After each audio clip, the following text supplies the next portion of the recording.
Thank you. Blink glasses again. Okay.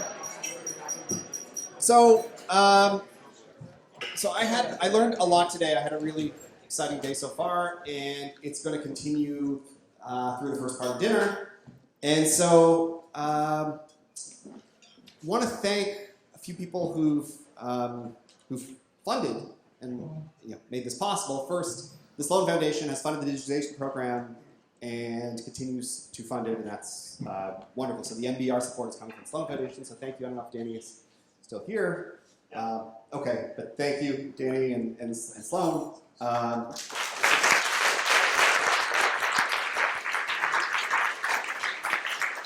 Some of the funding has come from the Creative Instruction Lab and the Rotten School, and so thank you.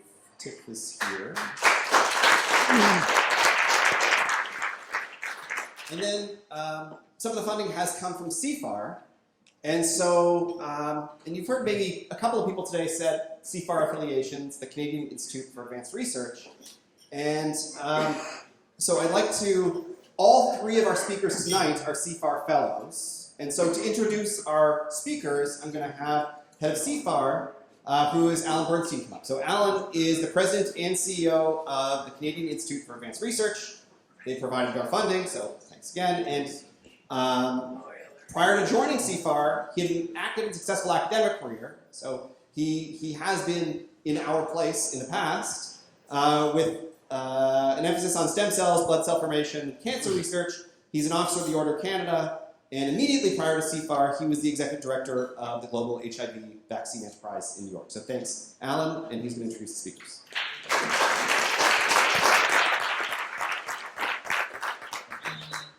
Thanks, Abby. And I want to thank you and AJ and Joshua for putting together actually an amazing program. I don't know how you guys did it, but congratulations on behalf of all of us. I think it's just fabulous. Bravo.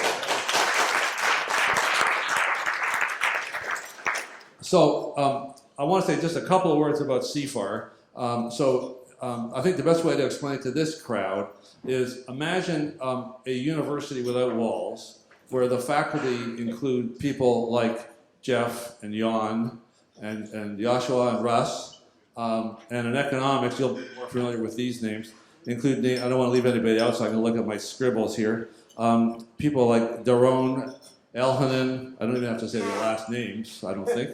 Daron Elhanan, Torsten, Dan Treffler, who we heard today, Patrick Francois, an alumnus, Manuel Trachtenberg, Philippe, etc. And you'll get a sense of CFAR. And the room we're in is actually where the program that the economics group meets, institutions, organizations, and growth, where they meet. And I thought Joel sat on the other side of the room, but he reassures me that Joel Mulcair, who's an advisor to that program, always sits in the same seat. So I'm a little confused today because it feels like an IOG meeting, but it's actually a great meeting on AI and economics. Now, I'm an expert in neither, or I should put it differently, I'm an equally expert in both. But I think it's been a great day so far. One other thing I want to say about CFAR, this is a plug a little bit.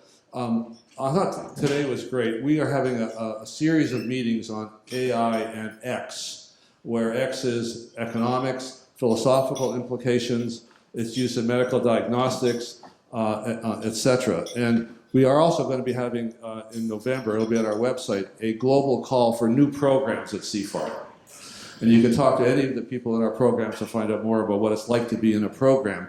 But I hope some of you will look at that and think seriously about applying, because we are particularly interested in AI and its implications for society. Rebecca Findlay, who's over to my left, who's VP of Engagement and Public Policy, is developing a global effort around AI and society, because I think it's really important and timely that there's a lot of activity going on around AI and society, but there isn't a coherent kind of global discussion going on. And I think especially for policymakers and for the public, it's really important that all of us in academia kind of work together, not to arrive at one view, but certainly to arrive at a consensus or distilled view for governments around the world. So with that, I think we're going to have a great three speakers this evening.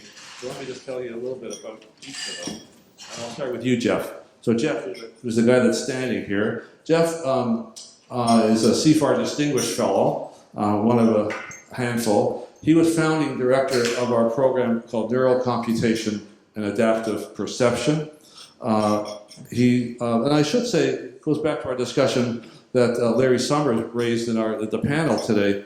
I think that it's really important that not just CFAR, but organizations that are government funded, at least in part, fund the long-term high-risk research that companies don't fund at the beginning.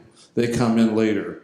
And I think that's one justification, if you will, for why, going back to the discussions about helping graduate students get training in this area, it is a proper role for government, simply because companies don't do that. They come in the case of AI, Jeff and I have discussed this, about 20 years after the fact. And I think that's appropriate. There's complementary roles of the public and private sectors in science and innovation. So back to Jeff. So Jeff is, I think, appropriately been called the godfather of deep learning, AI. Has really brought to the field in the AI winter amazing new insights that we've been talking about all day today and going on tomorrow. He is a chief science advisor to the Vector Institute, and he's a professor emeritus here in Toronto at the University of Toronto. Moving on from Jeff, Jan LeCun. Jan is Director of AI Research at Facebook, although I think his title is changing at Facebook, he tells me. He's the founding director of the NYU Center for Data Science. He's a CFAR Senior Fellow, and he's now the co-director of our Learning in Machines and Brains program with Yachia Benjo from Montreal. And our third speaker, where he is right now, is Russ Zalakudinov. He's also a CFAR Fellow in that program, Learning Machines and Brains. He's a professor at Carnegie Mellon University, and he's the director of AI research at Apple. So I'm going to turn it over to you guys, and we're all looking forward to a great discussion. Thank you.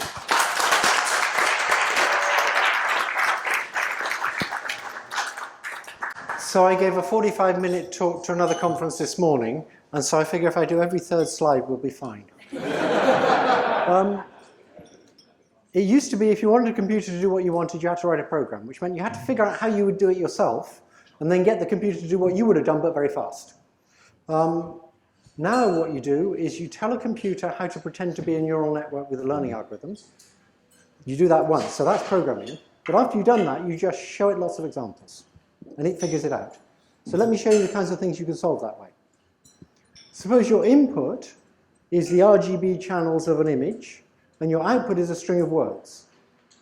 Consider writing the program that converts those pixel intensities to the string of words.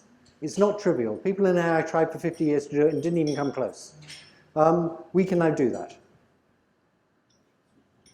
And I'm now going to explain to you what a neural net is, because how many people here know exactly what the backpropagation algorithm is? Okay.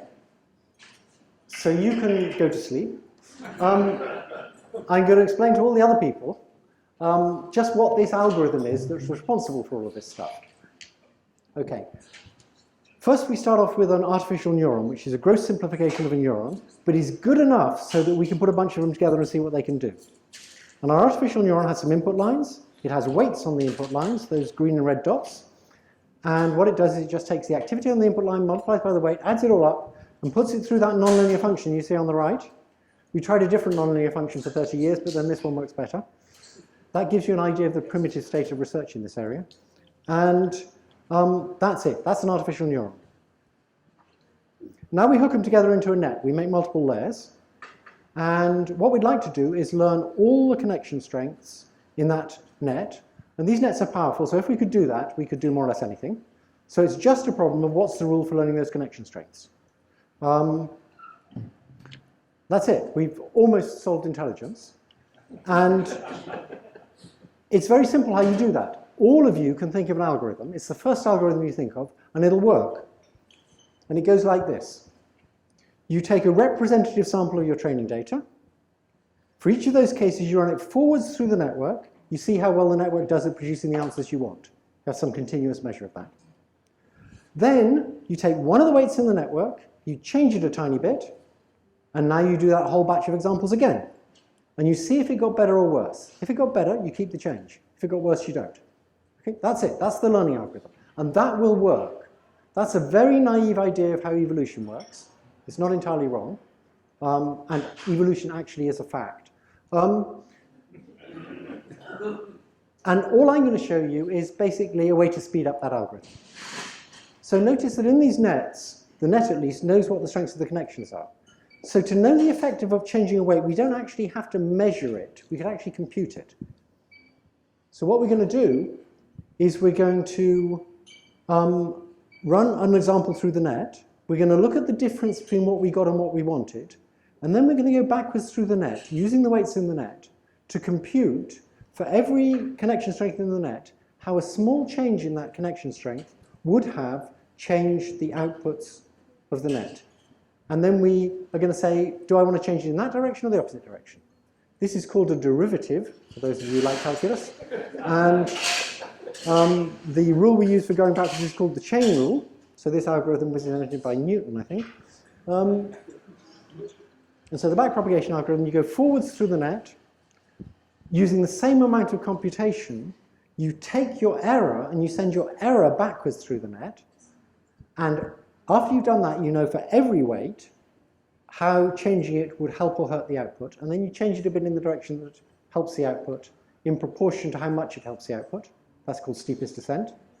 And amazingly, you can talk to all the smartest people in optimization, or you can say, let's take a small batch of examples and run it through and just do steepest descent.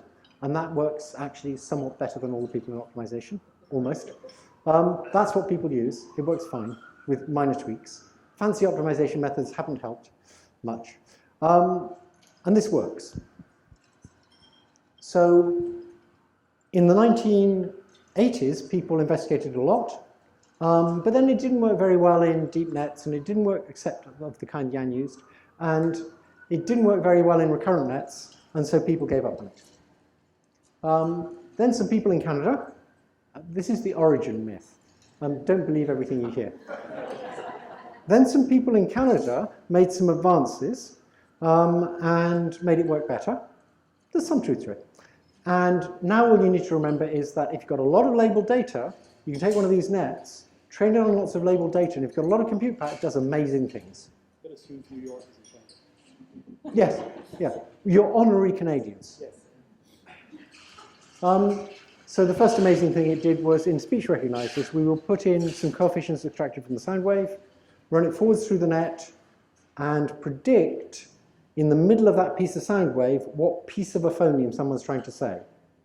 And it did slightly better than the best existing system. But that was just 2 grad students over a summer, and the best existing system had kind of 30 years of research, and so it was obvious that it was going to work better, and it did. And that appeared in your cell phones, this net actually, in 2012 in the Android. One thing to notice if you've done a statistics course is that there were just a few million training examples, and there were many more million parameters than that. So we had many parameters per training example. So don't believe what you hear in statistics courses. This worked fine. We took it to Google. It worked fine. Then we did object recognition. It's basically exactly the same algorithm. And you show it images, and you try and get it to give the classes. And it did much better than the other methods in 2012. The other methods were plateauing at about 25% error. This got 16% error, which amazed people. By 2015, it was 5% error. And now it's below 3% error. That's what happens when you develop a technology.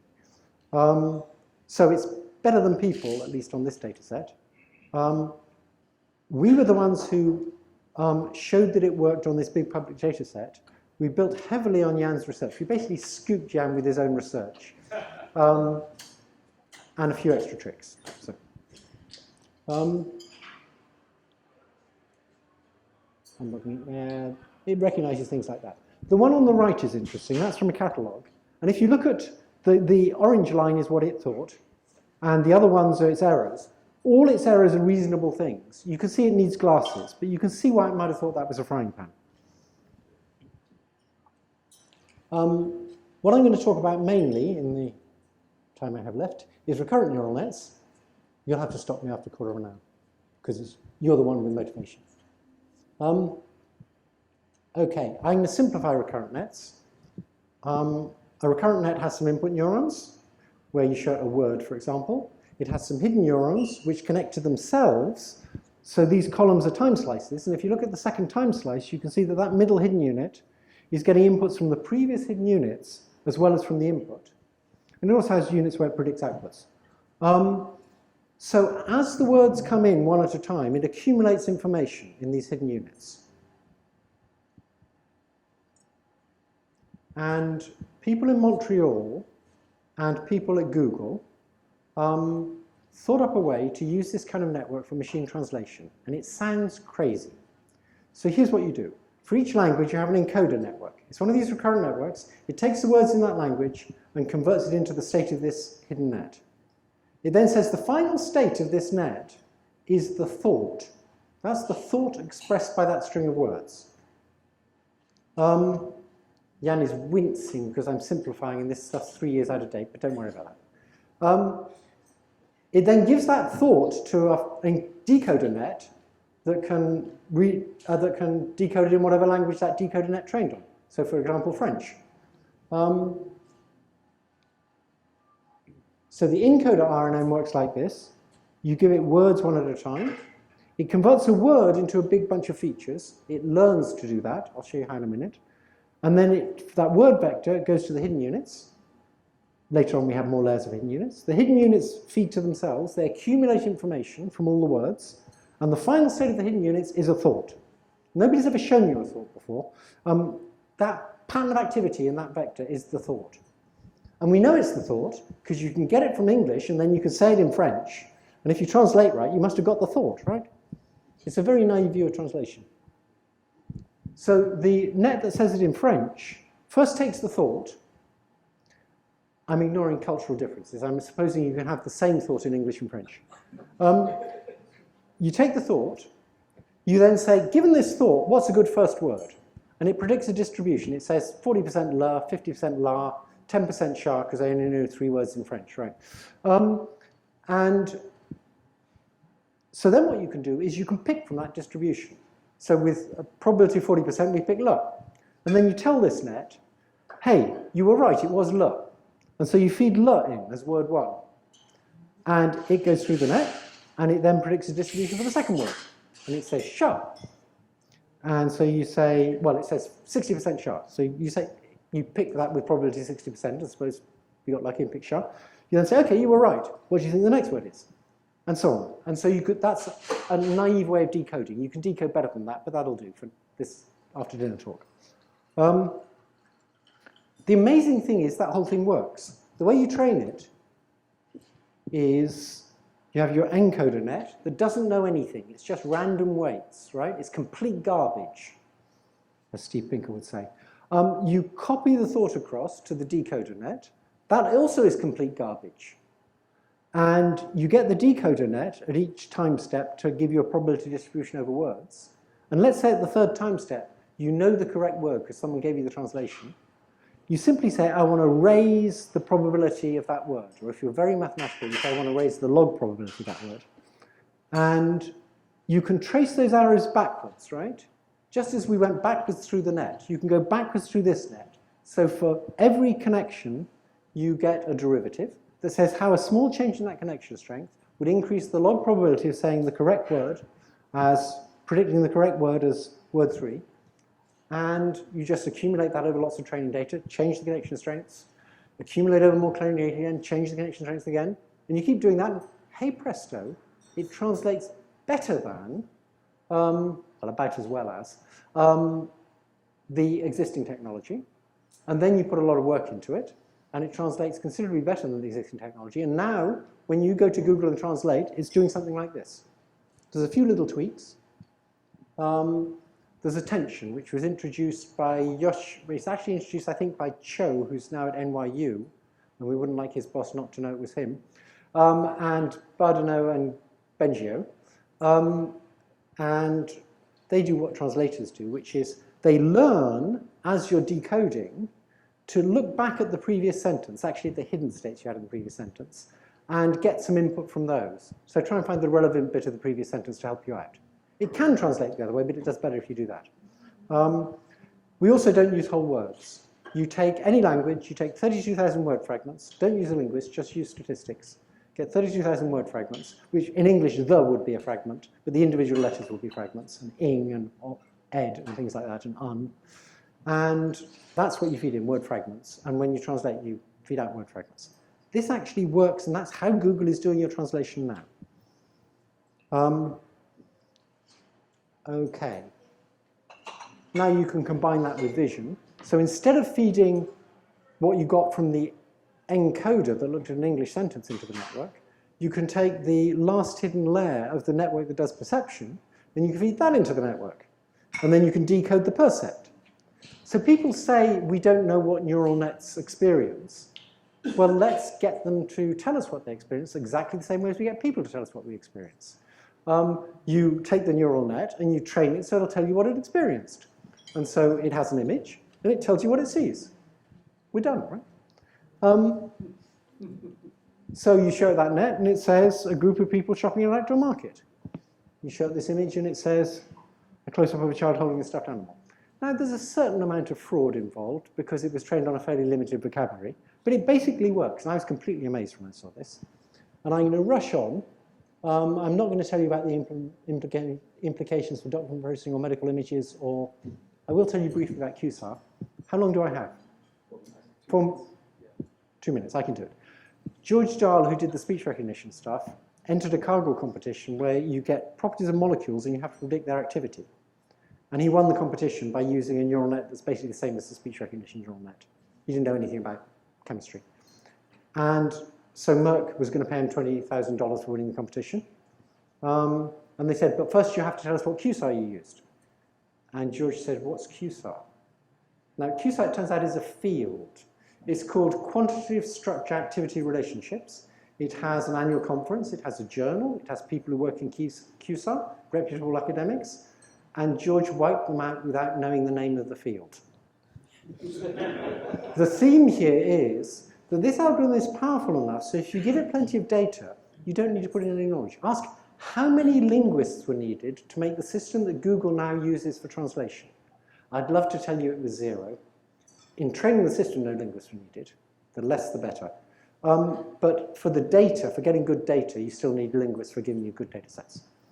And I want to do one more thing, and this is really fun, so you've got to give me extra time.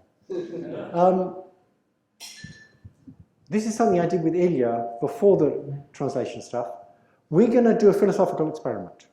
The philosophical experiment is this. Could you train a model to predict the next character in Wikipedia? It starts with no knowledge. If you trained it to predict the next character in Wikipedia, would it end up understanding the meaning of life? Do I have any votes for yes? Well, you're not very good game players, are you? Okay, so that's what we did. We trained it to predict 500 million characters on 4 GPUs for a month. And then we gave it, and I'm hoping this works. Yes! Okay. We gave it a string, and we said, predict the next character. And it gives you a probability distribution. Okay? So you pick from that distribution. And hopefully it said space. I mean, it could have been the meaning of life island, blah, blah, blah, but space is very probable. And it did say space. And so you say, okay, you're right, it was a space. Now what do you predict next? And we pick from the distribution. Now we did that 10 times and picked the best, the cutest. But here is what the net said, and it's not 42. 42 wouldn't have been interesting because it's in Wikipedia. It said something that's not at all in Wikipedia. You could search the strings in Wikipedia, you see, and this isn't there. It just made it up. This is what it thought the meaning of life was. You run till you get a full stop. It really did this.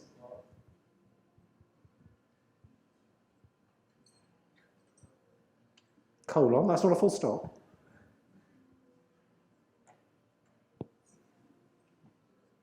You're all grown-ups, right?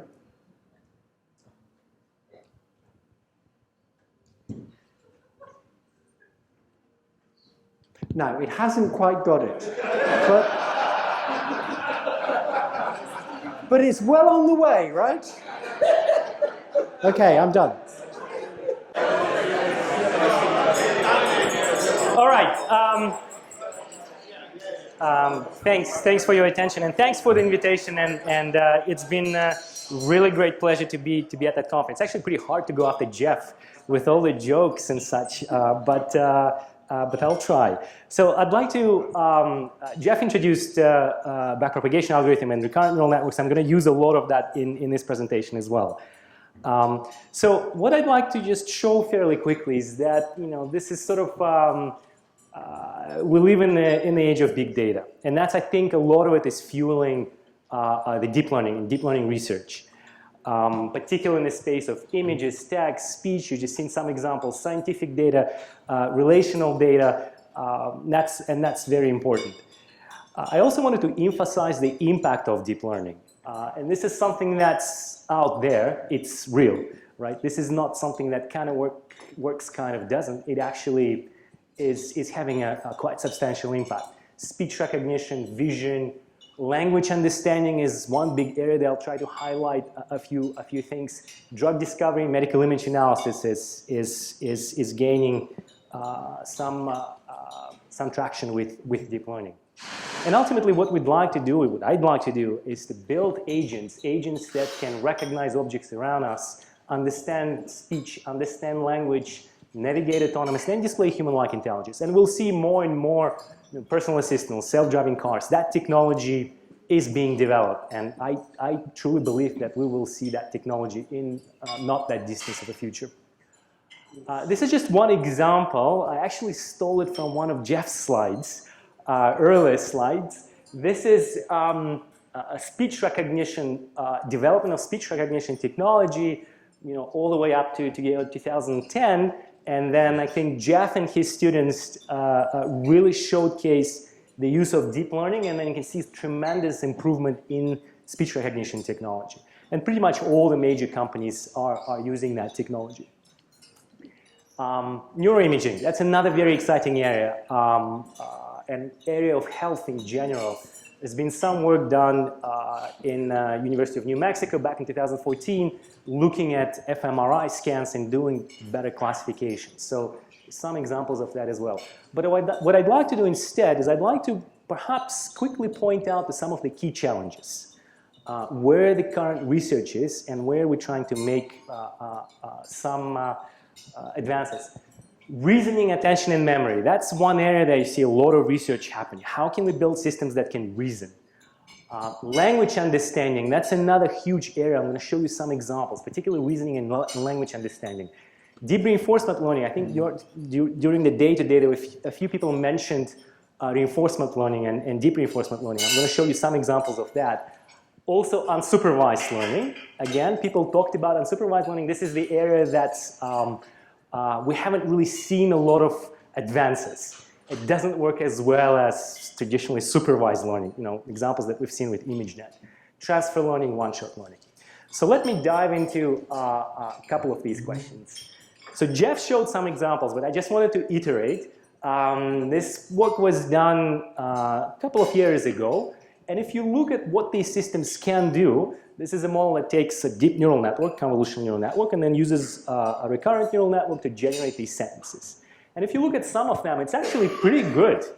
5 years ago, nobody thought that we could do something like that. In fact, if you talk to computer vision researchers, they would say the holy grail of computer vision is to really generate a description of what you see in the image, not just to classify that there is a dog, there's a cat, but actually have a description of what you're seeing in the image, just like humans would do. And this is pretty remarkable, right? The question that comes up is it really doing something interesting, or is it just copying things from some training set and not really imagining new things? So here are some examples of where it fails, right? So for this image, it generates the handlebars are trying to ride a bike ride. Now, this is something that a human would not say, right? And that was a very good mistake for us because it really says that these models are doing something just beyond copying. Or the two birds are trying to be seen in the water. All right, so this is again a mistake. Or this one, the man is holding a red apple to his mouth. Now, this is a failure case when we are testing the systems in a setting where these images are not coming from the training samples. So in other words, we never train on sports videos or sports images. Right? So if you don't see any sports images, then that's a pretty reasonable explanation. Then this work was done by Jamie Keir as a PhD student at Toronto. We basically kind of extended what Jeff was talking about, recurrent neural network for predicting characters, but instead we were predicting words. And you can train a recurrent neural network that can read 11,000 books, 74 million sentences. So it's a huge corpus. There is no linguistic knowledge, no supervision, no labels, nobody's telling what's the meaning of these words are. You're just looking at statistical patterns of words, right? And then what you can do is you can take an image. I don't know, what Jamie actually did is that he trained one of these models on romantic novels, okay? 7,000 romantic novels. And then you say, well, given an image, can you generate me a short paragraph in the style of what you've trained it on? And this is what it generates for that image. She was in love with him for the first time in months. She had no intention of escaping. The sun had risen from the ocean, making her feel more alive than normal. She's beautiful, but the truth is, not know what to do. The sun was just starting to fade away, leaving people scattered around the Atlantic Ocean, right? Now, if you look at that, it's kind of funny, because semantically we're not there yet, but we were surprised that syntactically it was pretty coherent, right? And generating a coherent paragraph is very difficult without any supervision. And so then you can say, well, why do we need that? How's that useful? Well, it turns out it actually can be useful for a lot of things, like people are interested in sentiment analysis in general, or trying to look at, so one particular problem is something that's called semantic relatedness, where I give you two sentences and I tell you, do they mean the same thing or not? And that's extremely useful for a lot of tasks. So here, for example, the model is picking up that the man is driving a car, or a car is being driven by the man. Two sentences mean the same thing. And again, this is just done by looking at 11,000 books, right? A girl is looking at the woman in costume, a girl in costume looks like a woman. These are two different sentences. The model correctly identifies that the meaning is different, right? This is where it's failing. A person is performing tricks on a motorcycle. The performer is tricking a person on a motorcycle, right?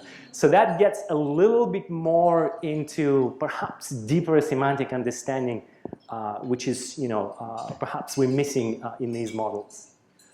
But let me just show you a couple of examples in reasoning. There's a little bit of research taking place at CMU, but imagine that I give you this document. This is one of the stories. It says, arrested Illinois Governor Rob Blagojevich and his chief of staff John Harris on corruption charges, the whole text. And if you remember this scandal back in 2008, and you being provided with a query, so the query says, President-elect Barack Obama said on Tuesday he was not aware of alleged corruption by X, who was arrested, and so forth. The question is, who's X? Okay?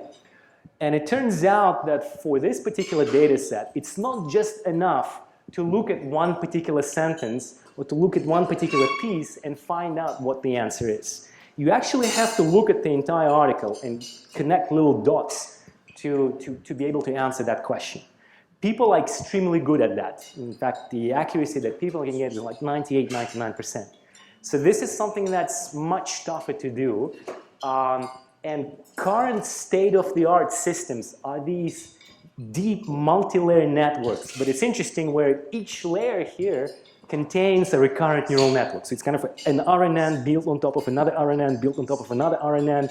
There's a query, you look at the document. So these are fairly complex systems, but they work fairly well.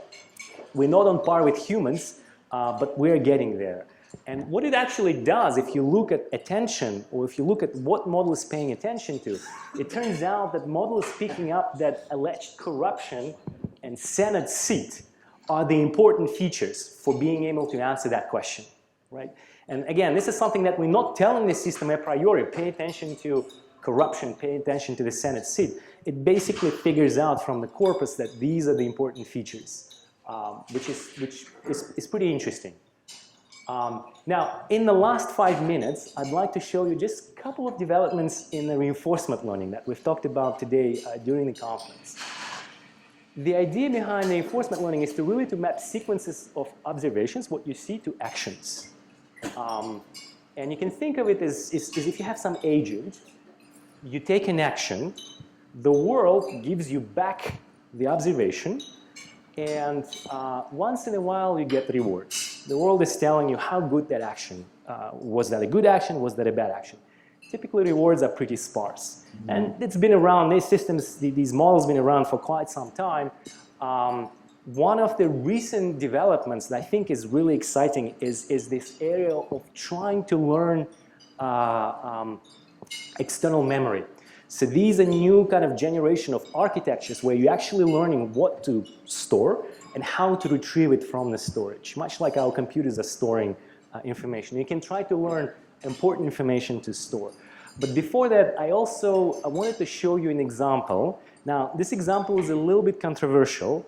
So sometimes when I show this example, I get heated discussions.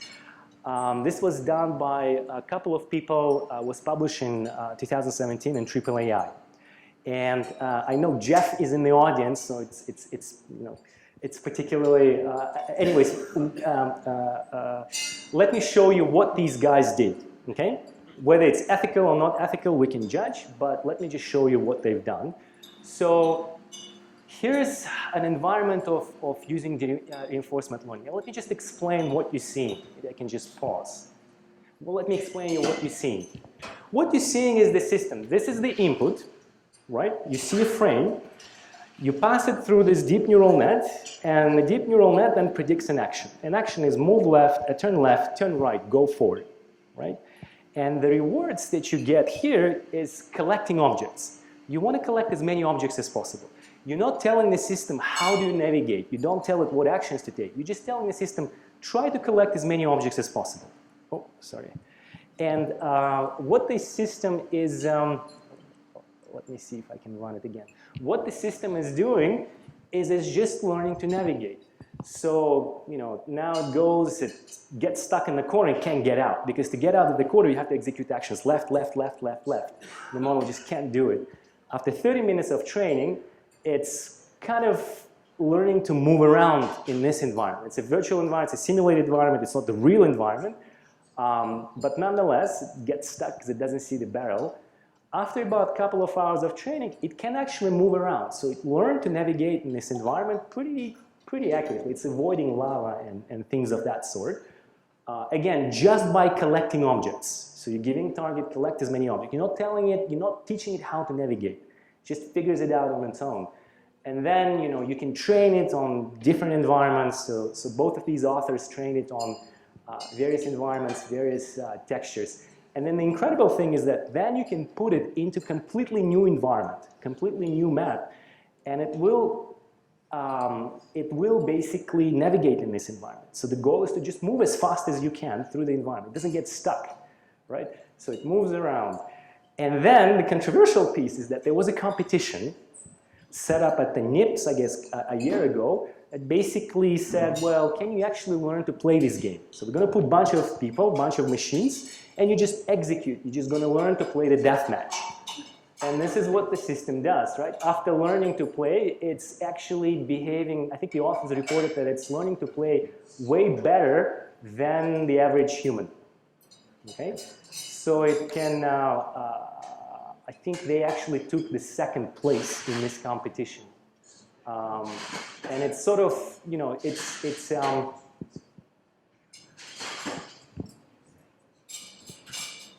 right, and this is again just based on the first, just based on frames, okay? So this is something that's, yeah, Jeff.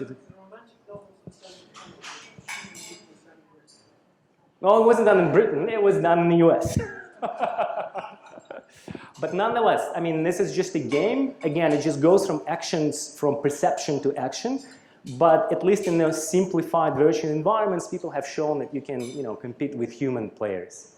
Now, let me just finish off by saying that this notion of learning to memorize, of this notion of actually, the problem with the previous model is that it's sort of a reactive model. You walk into the room, you immediately forget what happened in the past, right? Or you go to one place and completely immediately forget what happened behind you. So just completely memoryless agent. And some of that work was also developed at DeepMind, the memory piece. But let me show you one particular example, which is very hard to solve. Imagine that you're navigating in some maze environment, and I give you an indicator. So in this environment, there is an indicator. If the indicator is blue, you have to find the green block. If the indicator is pink, you have to find the red block. Okay? And the distance between indicator and where you need to go can be fairly large. So the model has to learn to remember that there is something that's called indicator in my environment. Once I know what that is, I know what my target should be. And you're not giving that information a priori to the model. You're not telling the model that these if-then rules. You're basically saying, can the model figure it out on its own? And indeed, what it does is it learns to store the state of the indicator, and then it navigates in the environment, finds the wrong target. It's a completely random environment. This is the model never seen this environment. It finds the wrong target, remembers from the memory, from the external memory, what it was, and then moves around up until it finds the right target, right? So these are kind of little baby steps towards, solving something that's called long-term dependency problem, where you can actually, find these, to some extent, rules. And so the question is, can we actually build agents that learn have some kind of external memory, that can communicate, that can reason? There is one other work, the final work that I'd like to show you is, this is another example of an agent learning to execute instructions. So you can say, go to the red pillar, or go to the short pillar. Without telling the system what the short pillar is, you're just giving it the targets. So if it achieves the target, you give it positive reward. If it doesn't achieve the target, you get negative reward. So after it takes a long time training these systems, so that's one big drawback. But at the same time, after a while, it figures out, what the tall red object is. So here's go to the tall red. Go to the smallest blue object. So it figures out in some form the meaning of the largest object. So it tends to go to the largest object. So it goes to the smallest green object. So out of the green objects, it picks up the smallest ones. And again, this is something that's people sometimes call language grounding, right? Because you're not telling it what's the meaning of the smallest or the tallest. You're essentially just saying, in this environment, this is the tallest. Can you navigate to this? And after a while, it's actually learning to do that. It's actually getting some notion of what's the tall, what's the smallest, what's the tallest, and so forth. So these, again, it's just some baby steps towards building these language models. And I'll stop here. Thank you.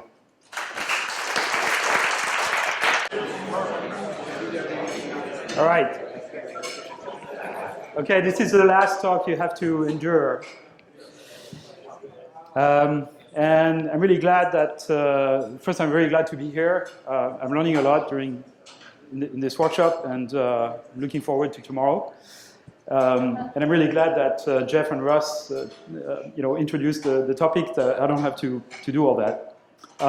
So by now you certainly have some idea of what AI and machine learning and deep learning is. But there is sort of a number of different sort of categories of AI and machine learning that people have talked about in the past. So there's something called GOFAI, good old-fashioned AI, which is what Jeff described as, you basically write a program to do something, or you write a set of rules, and you have kind of an inference engine that uses those rules to derive new knowledge. And that's very manual. And that's why it wasn't that successful, because it turns out to be very difficult to reduce human thought process into kind of a set of rules. It's very brittle as well. In the 90s, machine learning became quite successful, and it's the process of creating a machine learning system basically consists in having people massage the data, design good representation for the data, and then train a simple model, say like logistic regression, which I'm sure many of you are familiar with, or just regression. And a lot of work goes into figuring out the right combination of relevant variables and kind of how to kind of transform those variables so that your model actually does something useful. And so that requires a lot of human intervention. Deep learning basically eliminates that step of figuring out what the right features are and what the right combinations of features are. You give the system the raw data, and if you have enough training data, the machine will figure out how to combine the input features, even if there is a very large number of them, so as to produce the correct output. So that's really what took off in the last few years, and what we hear about AI in the last few years is just this thing, that this manual requirement for manual work by experts has been essentially replaced by manual work of labeling data by non-expert, right? But that's not really AI, in the sense that it's not true AI. I mean, despite all the cute demonstrations that have been shown, which are incredible successes, and are very useful, AI would be a slightly more autonomous system that integrates perception, prediction, reasoning, decision making, and we're making baby steps towards this, but we're nowhere near a solution. So, application of AI. I had a few glasses of wine, so I can't speak as fast as Jeff, but or at least not without speaking with a very strong French accent. So. Vinod talked about this at lunch, medical image analysis, survey cars, accessibility, face recognition, all kinds of stuff, which certainly are going to revolutionize entire segments of the economy and society. But all of this is based on supervised learning. Supervised learning, of course, is like regression. You all know about this, or at least the econometricians among you.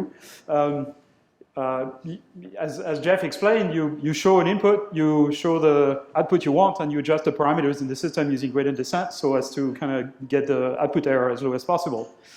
And it's all a matter of what you put in that box with all the adjustable knobs and how many knobs do you have, right? So a typical neural net will have a couple million or a couple tens of millions or hundreds of millions of those adjustable knobs and a few million training samples to train them on. And the funny thing is that everything you learn in statistical textbooks is wrong. You actually can learn things with many more parameters than you have training samples without overfitting. And it's somewhat of a mystery why this works, but it does work. So one of another question is how do you kind of connect all those simplified neurons that Jeff was talking about? And a particular way of connecting them is something called convolutional nets, which I worked on when I was in Jeff's lab as a postdoc in 1987, that goes 30 years ago, and sort of continued that work at Bell Labs and started having success with this very early on, just after just a few months of being at Bell Labs. And we're getting really good results on character recognition. That's the only application for which we could have enough data at the time. There was no other applications for which there was data that had been collected. Data had been collected by the US Postal Service, essentially, or by banks that collected images of checks. And in just a few years, we managed to deploy check reading systems based on convolutional neural nets. Probably one of the first really large-scale applications of neural nets that was commercially deployed. By the late so there were two applications. The first one was deployed by NCR, which at the time was a subsidiary of AT&T, in ATMs. So it's the first ATMs where you could just put your check and the ATM would recognize the amount. You have that everywhere now, but this was deployed in 1995. And as I guess Larry Summers was saying this earlier, the number of tellers actually increased after the ATMs were deployed. So this does not displace jobs. The automation of that process did not displace jobs. You still need the human contact. On the other hand, NCR also deployed another machine a year later based on our technology that was a high-speed check reader for the back office of banks. And that had the performance of being able to read about half the checks that were presented to it with a very low error rate, and then deciding on the other half that it wasn't good enough, certain enough about what the amount was, and then sending that to human operators. So this was my first personal contact with actually putting people out of jobs because a few years later, the system was bought by a whole bunch of banks and was reading on the order of 20% of all the checks in the US. And because it was reading half the checks it was fed, it basically eliminated 10% of those jobs in just a few years. So, certainly technology displaces jobs, we know that. I hope these people found better jobs. And then in the last few years, one of the limitations of the system, which is why the community kind of got disinterested in this. So one thing I should mention as well is that a patent was actually filed in 1989 and 1990 on convolutional nets. And when AT&T split itself up and spun off NCR, the lawyers in their infinite wisdom assigned the patent to NCR, which had no idea what they had in their hands. The patent thankfully expired in 2007. And which is good because now we can use convolutional nets without paying anybody. And I think it would have actually slowed down the progress of AI if that patent had continued. So thankfully or not, the field turned away from, of machine learning, turned away from being interested in those questions and kind of gave up a little bit. There was kind of a legend, which was that very few people could figure out how to train those systems. And I was only one of them. Even Jeff was saying this at the time. It's not true. There's not thousands of people who can train those networks. It's just that the software you had to build to be able to do this was kind of complicated, and it wasn't widely available. Open source distribution was not something that people were used to. And so the technology was not widely disseminated at the time.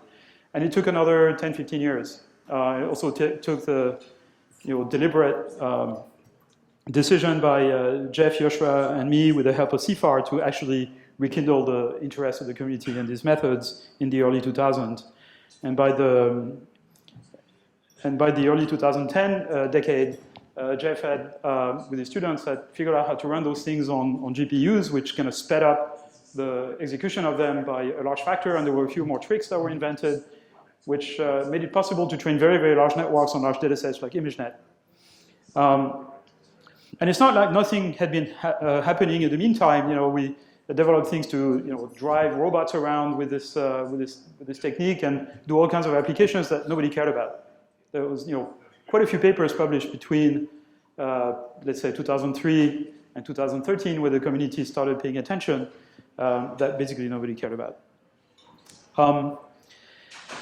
So it's an interesting history for the sociology of science that people will have to analyze. I'm sort of too much in the middle of it to really kind of be able to do this. But since then, there's been a lot of progress in applying this to computer vision. So you saw some examples in captioning.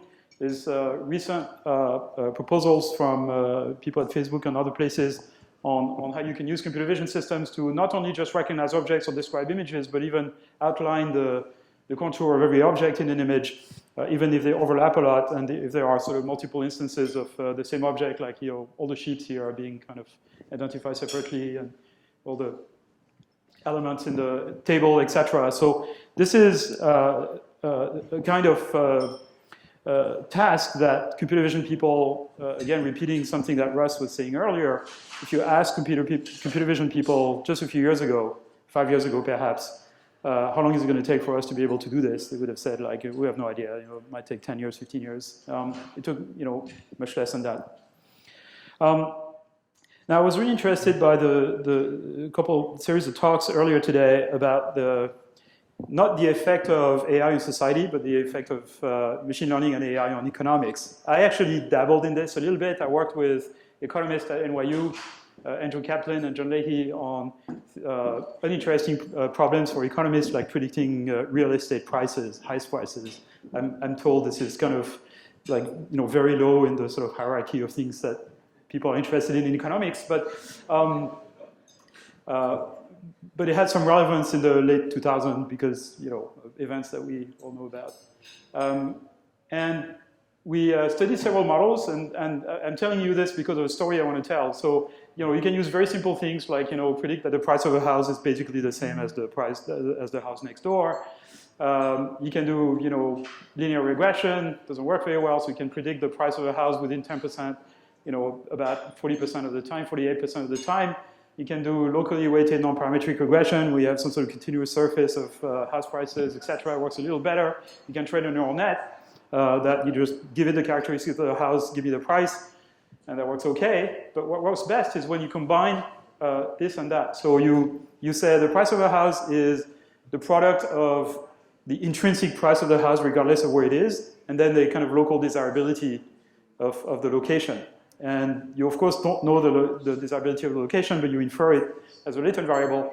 And that works kind of well. And so then we turned around and talked with our friends, economists, and we said, and they said, we want to write a paper about this in an economics journal. And they said, but we can't use this because there's no way we can explain this to economists, and also it's too complicated, so we can't really explain, what the dependency of the variables is. So we're just going to use this, or perhaps that. But we're not going to talk about this at all. And so they wrote a paper. We wrote a paper in a machine learning journal. Everybody was co-author, which talked about this, because that is not interesting to machine learning people. And then the economists turned around and said, this kind of works well, so perhaps we should create a startup to actually predict house prices. That might be useful to mortgage people, right? And I asked them, okay, which model do you want? You want the one you can explain, or you want the one that actually works? They say, of course, we want this one. So, that's kind of the debate between explainability and things that actually work. And you may not have both, right? You may not be able to have both. So anyway, this was applied to Los Angeles, and you have this kind of, continuous surface of desirability in Los Angeles. This is Beverly Hills. It's all right because it's all expensive stuff. And you can even do sensitivity analysis. So it's not like those things are completely non-explainable. You can figure out, like, if I add a bedroom to my house, is it going to increase the price by a significant amount? And if you are in, Beverly Hills, no. But if you are in South Central, yes. Okay, so issues with supervised learning is there's a whole bunch of them that we mentioned today. They reflect biases in the data. You need a lot of data to train them on. So for example, so Facebook uses those convolutional nets and various other things for translation, image recognition, text classification for deciding what to show you on your newsfeed every day. Facebook users upload something like 1.5 billion photos on Facebook every day. Every single one of those 1.5 billion goes through 4 convolutional nets. One that's used to detect objectionable content, so basically for filtering. There's actually 2 of those. One that just recognizes the image and, a second one that recognizes the image and generates descriptions for the visually impaired. Another one that recognizes objects in the image so that we can better decide, what to show people. And the last one, which is turned off in Canada and Europe, does face recognition. So it tags your friends automatically. But people in Europe and Canada are not entirely comfortable with that. So it's turned off. There's issues of testing and reliability and liability. Who is responsible when a algorithm sort of makes a bad decision, or a learning system makes a bad decision? Is it the person who coded the machine learning program? Probably not, because it's very far away from and the person collecting the data, which may have biases in it, the person who trained the system, or the person who kind of packaged the whole thing to make the product. And it's not entirely clear. I alluded to the question of should decisions by AI systems be explainable. I think it's easier to generate explanations from deep learning and neural net systems that people think. It's just that there is very few situations where you actually need to do this. Surprisingly, yes. Everybody thinks they need explanations, but nobody actually does. It's just a way to kind of be reassured, but it's not useful. Not very often, at least. So, okay. But really the main problem here, so we've talked about the revolution of AI and deep learning, etc. I think there's going to be 2 revolutions. And it's starting by a bulb that explodes. I think it's going to be 2 revolutions. The first one is already announced and is already happening, which is the one that's brought about by deep learning and supervised learning and all that stuff.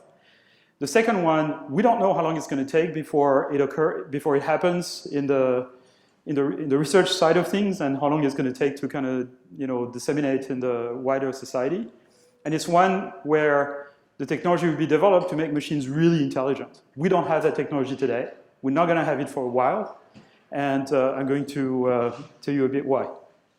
So as Jeff and Russ alluded to, there's 3 types of learning: reinforcement learning, supervised learning, which I talked about, and something else called unsupervised learning or predictive learning. It's a little difficult to define, but it's basically allowing machines to learn from observing the world, or by acting in the world and just observing the results, without necessarily being rewarded for it, without being told what the correct action is at any one time, but kind of like baby humans or baby animals learn how the world works by kind of observation.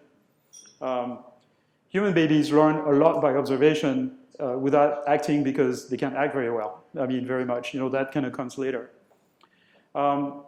So reinforcement learning is a scenario where you only tell the machine whether what it did was good or bad. You don't tell it the correct answer. Supervised learning, you give it the correct answer. And unsupervised learning, you basically ask it to predict what's going to happen next, or what is it, like, fill in the blanks from some information that's missing. You're looking at my left profile right now, but you can pretty much infer what my right profile is, even if you had never seen me before, because you know that faces are more or less symmetric. There's an entire area in your visual field that's a blind spot, but you don't realize it because your brain kind of fills it in. So there's a lot of unsupervised learning going on in your brain that basically fills in the blank for all the stuff you don't directly perceive. So reinforcement learning is great. It works really great for games, as Russ showed. So he showed examples where two students at CMU placed second in a competition. This is the team that placed first. That's the team from Facebook last year. And so they wiped out your team. But this year, the same people that you talked about, Guillaume Lample, actually won, but now it's because he joined Facebook. He's a student in Paris. It worked really well for DeepMind's AlphaGo, which played more Go games than all of humanity in the last 3,000 years, which is how you could kind of figure out all those things. And you can do this for games because you can run games on hundreds of computers simultaneously, faster than real time, and therefore you can generate thousands and thousands and millions of samples. And the problem with reinforcement learning is that it requires millions and millions of trials. So I was saying earlier today, if you want to use reinforcement learning in the classical sense to train a machine to drive a car, it's going to have to crash into a tree 40,000 times before it figures out that it's a bad thing. So clearly, reinforcement learning in itself and supervised learning in itself are not the answer to AI. Animals and humans learn much, much faster, much more efficiently than machines, and we don't know how. We don't have the secret for that. That's the next frontier in AI. Until we crack that nut, we're going to be limited in the sort of broad applications of AI. And we don't know if that's going to take 2 years, 5 years, 10 years, 20 years. It might take longer. Now, that led me to kind of make this slightly obnoxious analogy for people working on reinforcement learning, which is that if intelligence is a cake, the bulk of the cake, the génoise, is unsupervised learning. That's where we learn everything we learn. The icing on the cake is supervised learning in terms of the amount of information you give the machine when it trains, and the cherry on the cake is reinforcement learning. And reinforcement learning people tend to get upset when I show this, but it's basically a way of telling that the unsupervised learning is the dark matter of artificial intelligence. It's kind of like physicists, right? They tell you, oh, everything we know about in the universe is only about 5% of the mass of the universe. The other 95%, we have no idea what it is. It's the same here. So can machines learn like humans and animals by observing the world? Can they acquire common sense? What is common sense? It's this ability to fill in the blanks. Fill in parts of the visual field, which is simple, predict the future from the past, infer the past from the present. All kinds of things like this, right? And we acquire a lot of those capacities when we're babies. So we do things like, acquiring the notion of object permanence in the first 2 or 3 months of life. The fact that an object is still there even if it's hidden, which is why peekaboo is so funny for babies. Even orangutans, they don't have language, they're not social animals, they live a solitary life, but they have a pretty good model of the world. You do a magic trick in front of them and they roll on the floor laughing. Because it breaks their world model, right? And so, we need algorithms to learning algorithms to discover irregularities in the world. And I'm kind of parroting, what Jeff has been saying for 30 years or something, right? 40 years. Whatever, forever. So, we learn basic things like gravity. And the way we can test this in babies is, or other people, not me, but is that you show something to a baby, and if it breaks his internal model of the world, the baby goes like this. It'll open his eye and it says what's going on, right? Pays attention, kind of like this. And this ability to fill in the blanks, allows us to interpret language as well. So if I say something like, Josh picks up his bag and leaves the room, which I hope he's not doing, just those few words, you can infer what he has to do. He has to stand up and extend his arm and, close his finger and then walk towards the door, open the door. And once he's gone, he's not in the room anymore because, you can't be in two places at the same time. And, he's not going to fly away. He's not going to dematerialize. He's not going to attract his bag by telekinesis. So a lot of those things and you can interpret the sentence and fill in the blanks because of all the knowledge you have about the world and intuitive physics. So our friend Emmanuel Dupoux in France is a developmental psychologist, came up with this chart of when it is that human babies can learn those various concepts of gravity and inertia and the solidity of object permanence and the fact that some objects move by themselves and others don't and things like this. And you learn all those things. You learn that the world is three-dimensional, etc. We don't know how to do this with machines. We don't know how to get machines to just observe the world and figure out how it works. And there's a big quote from Jeff, which I'm going to skip. He can tell you about it. It's a justification for why unsupervised learning is the right thing. So now let's talk about how this could be used, why this is a major obstacle to building an AI system, a fully autonomous AI system. An AI system, as Russ explained, is some sort of agent that generates actions for the world, and then the world responds with percepts. But inside of this, you essentially have two or three components. One that essentially estimates the state of the world by, through perception. There is an objective, and economists know about objective functions, right? This is an objective function. And there's an agent, and what the agent is trying to do is basically keep itself happy, and the measure of happiness or unhappiness is this objective function. So the lower you make the value of the objective function, the happier you are. And it's basically trying to bring the world into a state that will make it perceive the world in such a way that its state will be a state of happiness, if you want. Okay? And so this is true of artificially intelligent systems that are autonomous. This is true of animals as well. They have those modules in their brain. Now, if you want an AI system or an intelligent system in general to behave intelligently, it has to be able to predict in advance, play in its head a sequence of action and predict the consequences of its actions. Even a simple cat cannot learn all the amazing motor skill and feat that they do by jumping around. They learn this, in a few months, a few weeks in some cases, and they do develop a very, very accurate model of the world and a model of themselves, their kind of, dynamics and what they can walk on and, etc. So the agent needs an internal world simulator, a model of the world.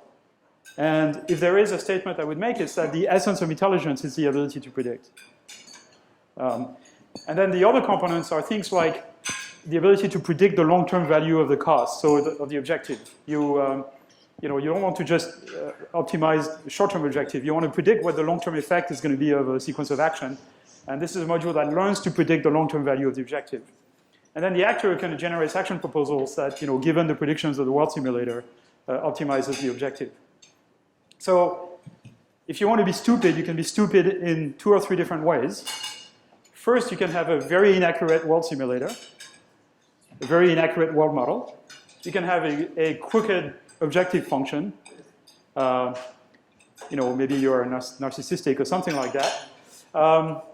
Or you can be very bad at deciding on a sequence of action that will actually optimize your objective function, even if your predictor is good, if your world model is good. And in some cases, you can get all 3 bad, right? You have a bad world simulator, you have no idea what actions to take, and your objective function is crooked, and in that case, you get elected president of the United States. So the hard part is how to kind of train a machine to learn those predictive models. And the problem is to learn is the fact that the world is not entirely predictable. You can have many things that can happen in the world that you just cannot predict, right? So if I take a pen and I put it in my hand and I tell you I'm going to let go of my finger, you can tell that the pen is probably going to fall, but it's going to be very hard to tell in which direction it's going to fall. So if I train a supervised predictor to say, predict where the pen is going to fall by observing the future, it's almost always going to be wrong. And the best thing you can do is predict the average of all the possible futures, and it's going to make a kind of a blurry prediction, so it's not going to work. And so we've been working on various methods, which I'm not going to explain, but the word was mentioned before by Vinod, GANs, Generative Adversarial Networks. It's kind of a method for training a system without forcing it to predict a single answer, but allowing it to make predictions where there are multiple possible correct answers. And without going into details, you can use this to train a system to do prediction in videos and kind of continue videos for a few frames. I'm not going to go into the details. This is very useful if you want to train a machine to drive, because you'd like to know that the pedestrians are going to keep crossing the road, or that the car in front of you is going to turn left or not, and you want to be able to predict what's going to happen in advance, so you don't make the mistake of running into a tree and having to crash 40,000 times before you realize it's bad. Okay, so my last two slides. When will the true AI revolution occur? And as I said just before, I don't think we'll have household robots or good digital friends or assistants until machines acquire common sense. It's going to be very frustrating to talk to machines until they can do this. This won't happen until we get machines to learn predictive world models. Not completely accurate, but and this there may be a breakthrough next year, or it may take 5, 10 years, 20 years. We don't know. We all work on the assumption that there is a very simple principle and perhaps a very small number of algorithms that are sort of underlie AI. And as there is for flight, basically, if you figure out aerodynamics, you figure out flight, with stability and stuff. For engines, it's thermodynamics. What is the equivalent of this for intelligence? We don't know. We don't even know if it's a good hypothesis. It's a good working hypothesis, but we don't know if it's true. So if you believe people like Gary Marcus, they tell you the brain is just a kludge. It's a collection of hats, and there is no underlying principle behind it, and so it's kind of hopeless to try to build something like this. I personally, and Jeff, don't believe in this, but how is AI going to affect our perception of value? And I'm not an economist, obviously, but I have this sort of interesting remark, which I'm sure a lot of you have figured out. Material goods, the value of material goods is going down, and the value of authentic human experience is going up. So, and I'm sure a lot of you, this is probably a cliche in economics. So you can buy a Blu-ray player for $47 from Samsung on Amazon or whatever.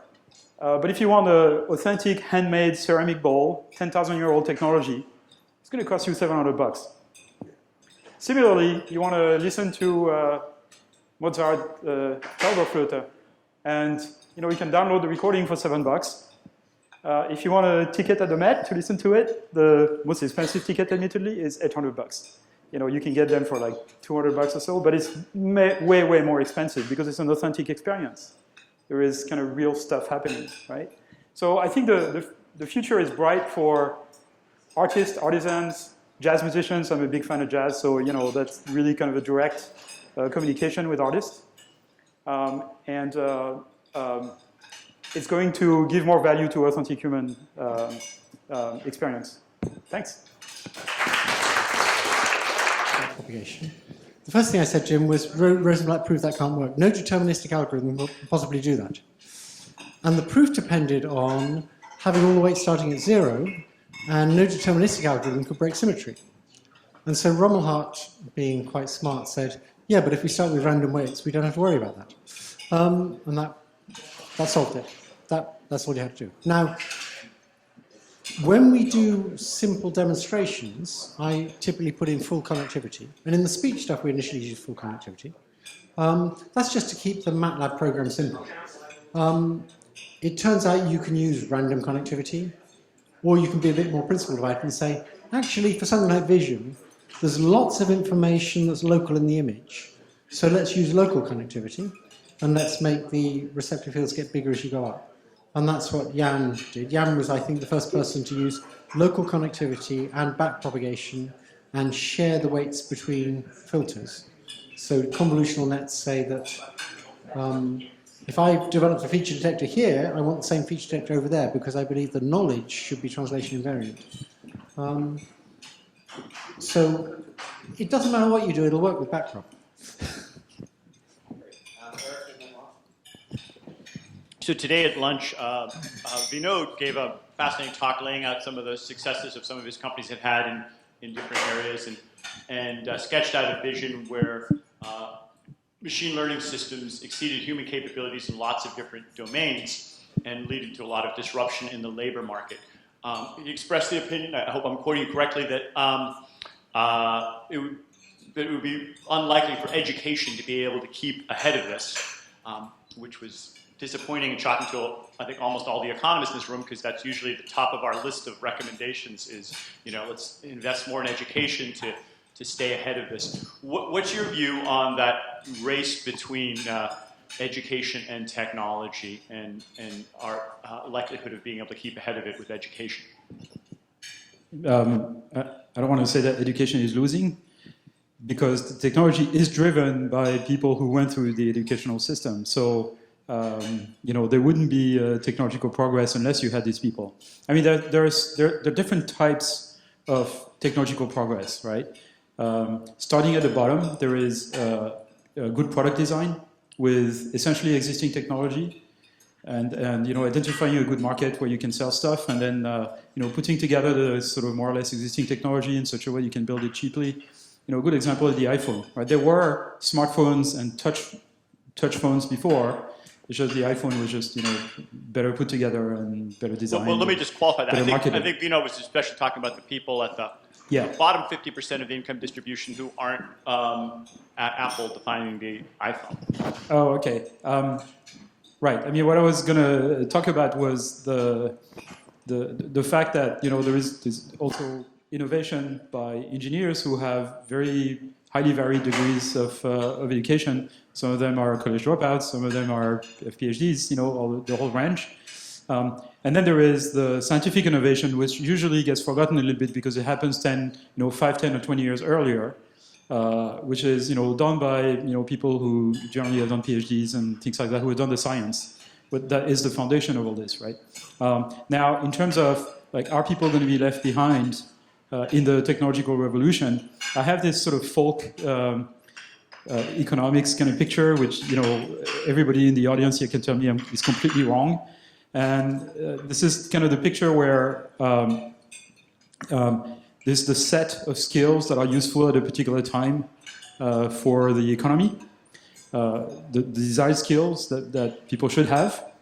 And then there's the skill that people actually have, and that trails behind. And if you are kind of in the tail of that, you're out of a job because your skills basically are not valuable in the current economy. Now, as the technology accelerates, the set of skills that people actually have trails behind, and the problem is that you can't retrain people faster than a given rate.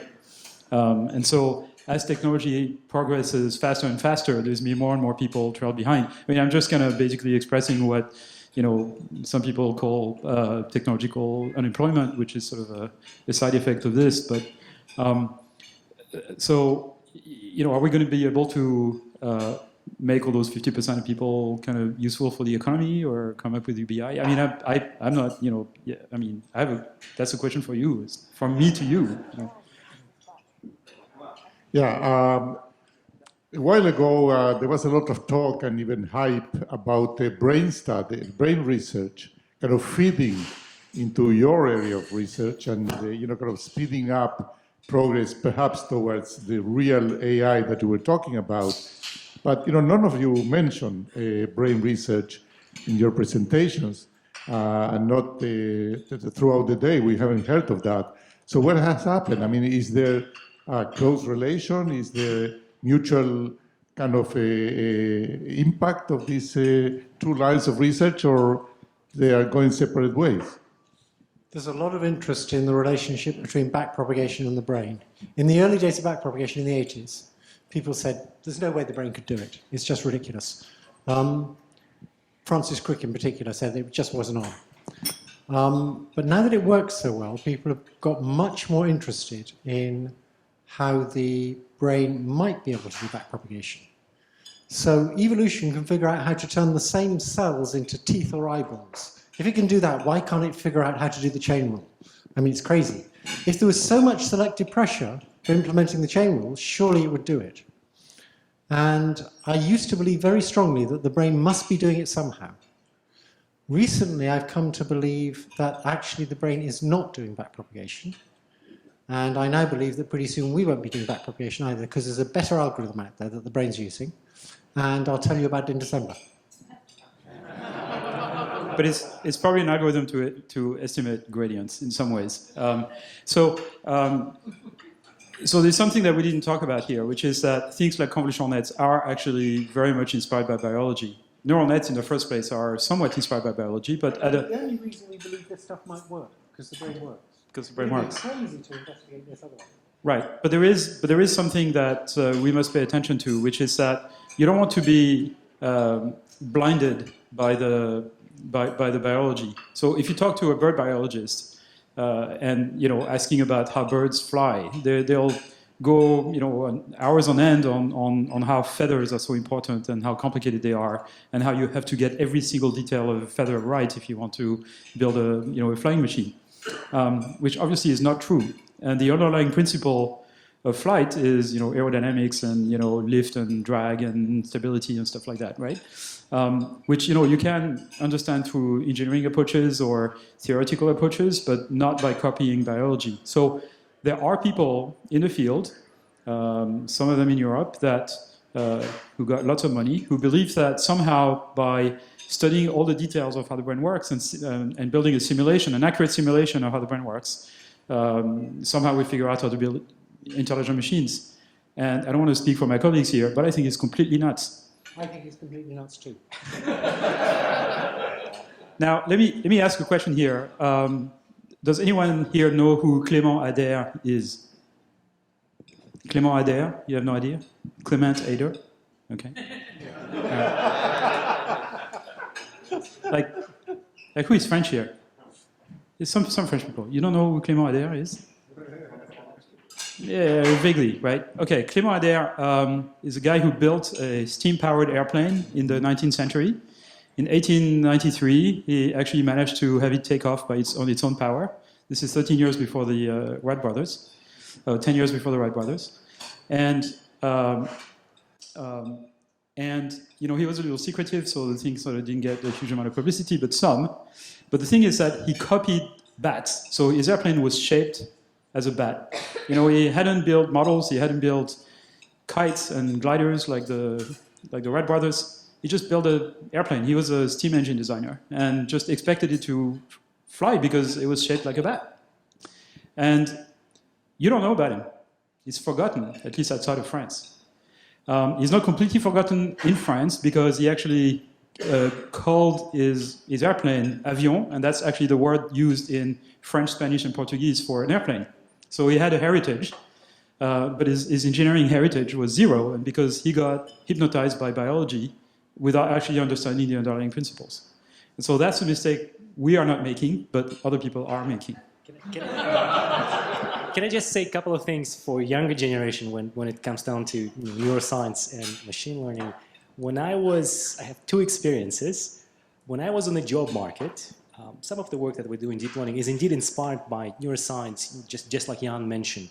When I was on the job market, I had a picture of the brain through the whole presentation and just kind of highlighting where the connections might be. The feedback that I got from the computer science department is basically lose the brain picture, right? Fine, so that's the attitude generally within the machine learning community. The second point that I want to point out is during my PhD work, I think at some point I remember looking at some algorithm and I told Jeff, isn't that something, how the brain could work? And Jeff said, when it comes from me, it's okay. When it comes from you, it looks fishy. So general, I do believe that was that's right. So in general, I think that there needs to be more connection, absolutely, between machine learning and neuroscience. And a lot of what we do is inspired by how the human brain works. But I guess that connection hasn't been there yet, at least in our community. Because machine learning community itself is a little bit more statistics oriented, and it's a little bit more, optimization, statistics, probability, rather than making connections to neuroscience. I don't know what you guys are feeling, but that's generally how our field is evolving. Okay, we'll take a couple more, Joshua, then James, and then we'll do the rest of our research. So I have a question I ask every single time. I've asked Rich this question, he didn't know the answer. Why Canada? Sorry, why Canada is the question. How did it come to be that this entire field got generated strewn between 3 universities in Canada and not elsewhere? Okay, so the Frenchman living in the US is going to answer the question. Well, it's because of Jeff, because of Joshua, and also because of Rich Sutton, who used to be a colleague at AT&T and was hired by University of Edmonton in the early 2000s. And so their 3 presidents, these are people who are very influential in the neural net. And at the time, this topic was not particularly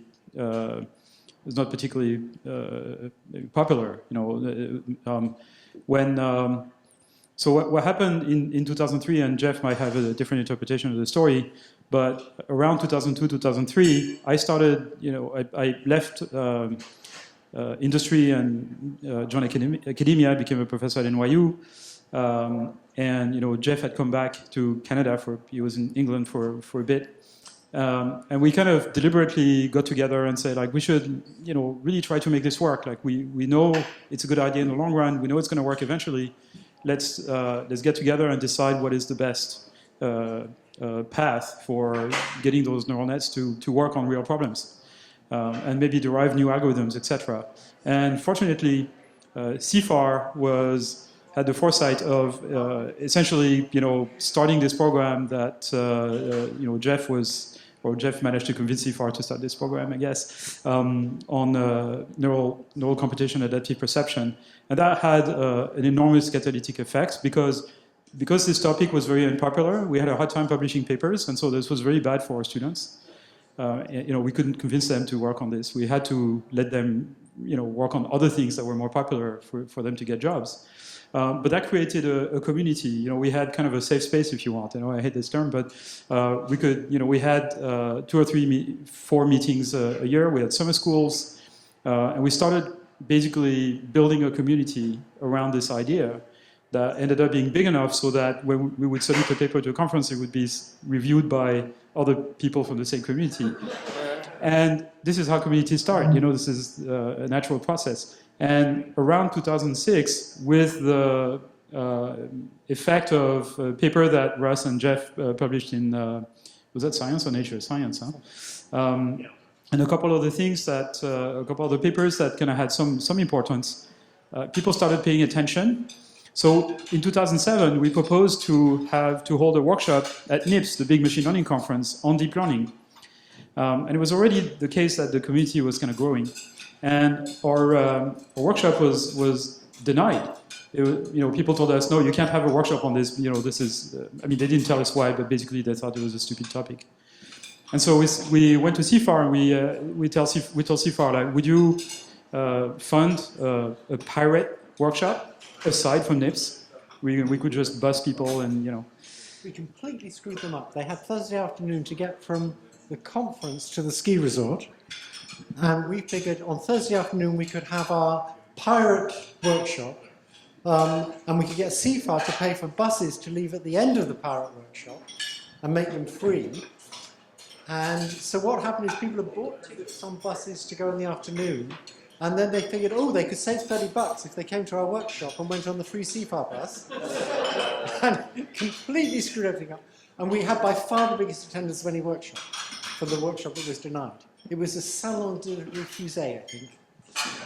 Yeah, I think the whole conference had something like 600 or 700 attendants, and the workshop had 300. So it was half the conference stayed for the workshop, basically. And then it took off from there. So we started having kind of entire sessions then that were devoted to the topic, and then around 2012, 2013, the speech recognition and computer vision community basically just completely flipped to kind of taking this over. Let me say one more thing, because I don't think people quite understand how around 2005, that kind of time, this field was regarded as complete rubbish. And so quite a long time after that, Yoshua Benjo submitted a paper to ICML. It's probably about 2010, sometime like that, maybe 2008, 2009. He submits a paper to ICML, and one of the referees, it gets rejected. One of the referees says, this paper should be rejected because neural networks have no place in a machine learning conference. It wasn't just that they thought it was a bad paper. They thought neural networks is known to be rubbish. We shouldn't even referee it. And in fact, one of the journals had a policy, I'm told, that if they got a neural network paper, they just wouldn't review it. They'd just send it back. That was PAM. That was the leading vision journal. So this stuff really was regarded as complete nonsense. Okay. Last question. Sorry, I wanted to see if there was a way to reconcile or understand the two views that came out of the conference. One from a lot of the economist presentations that it's very important to understand why algorithms work or what goes into them, and we think that, there's the argument that when systems change, there's the Lucas critique, and it's very important to understand what's going on, and then a theme from the discussion tonight is that it's less important to understand what goes into the algorithm. Is it just that we're working on different types of prediction problems, that quote-unquote theory might be more useful for economics problems but not for facial recognition, or perhaps we're just misinformed? Or So I think if the process you're trying to model is simple enough, you can use simple enough models that will be easily understandable, whose function will be easily understandable. But as you get to things like image recognition and driving cars and stuff like that, the complexity of the decisions that are made and the perception system are such that you're not going to produce completely detailed explanation. But of course, it's very easy to analyze the system. You can figure out exactly the effect of every single variable, every single weight, every single input. You can do sensitivity analysis, like one of the examples I showed. Now, I would actually, I'm not particularly happy about the use of the word algorithms. A machine learning system, once it's trained, is not an algorithm. The algorithm itself, is one page of code. To run a neural net, the simple code to run a neural network is basically one page of code in whatever language you want. The algorithm itself is very simple. It's multiple nested loops that do multiplications, addition, and comparison. That's all there is. That's doesn't even qualify as an algorithm in computer science. What makes the complexity of the function is the value of all those weights and the result of learning. So we're not talking about an algorithm. We're talking about a trained system. That's really what we need to test. Can I just say a couple of things about your question? I think many times it depends what your goal is. So I can give you an example. For example, I know that in banking industry, when you're applying for loan, a number of banks are actually using very simple models. In fact, they're using something like linear regression models. And the reason why is because they have to explain to the customer that your loan is denied because this variable is below this particular threshold. And this variable is above a particular threshold. Your depth to something ratio is below 0.5. That's why we're denying you the loan. Whereas if you look at something like fraud prediction, you don't really care about that much about explainability. You really care about accuracy because you really want to catch, type 2 versus type 1 error. And I agree with Jan, in many of the systems like perception systems, visual systems, state-of-the-art models are based on these deep neural networks. It's very hard to come up with alternative algorithms that you can easily explain what's going on and just basically say, well, the reason why I'm detecting this car is because you have these wheels, or have some precise explanation, even though, just like Jan is saying, you can do sensitivity analysis and so forth to figure out what it is.